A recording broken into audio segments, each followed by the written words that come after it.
देशाची परिस्थिती अत्यंत गंभीर आहे. मला असं वाटून राहिलं का भयानक परिस्थिती या देशावर येणार आहे आणि मोदी पत्रकार परिषद घेऊन हे सांगायला तयार नाही, वित्तमंत्री सांगायला तयार नाही. पेट्रोल डिझेलची किल्लत आहे, भेटून नाही राहिलं.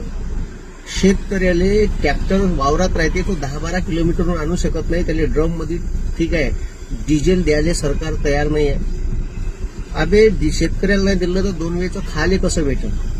रिझर्व्ह बँक ऑफ इंडिया हे स्वतःचा नफा कमावते, त्याला लाभांश म्हणते रिझर्व्ह बँकेचा. तो रिझर्व्ह बँकेचा लाभांश कधी 78,000 करोड, कधी 1,96,000 करोड, कधी 2,26,000 करोड, या वर्षी 2,67,000 करोड रुपये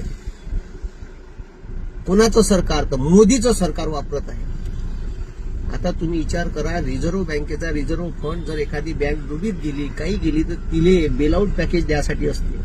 हा जर रिझर्व्ह बँक सरकार ठीक आहे बंदा पैसा त्याच्यापासून, म्हणजे असं समजा का पोरगा आहे पण पोराचा बंदा पैसा बाप म्हातारपणात घेऊन घेत आहे, तर त्यानं प्रपंच बायको लेकरं कसे पोसायचे.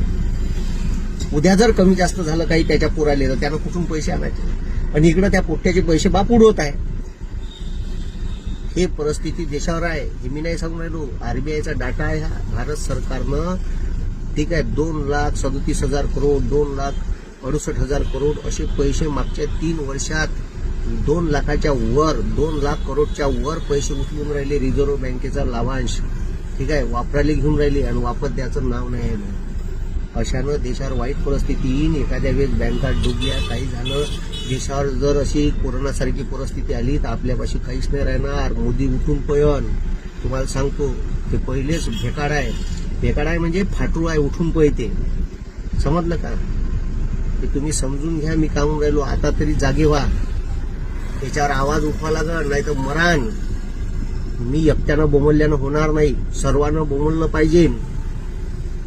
ठीक आहे, ही काही दिवसात येणार आहे परिस्थिती, ते ध्यानात असू द्या तुमच्या.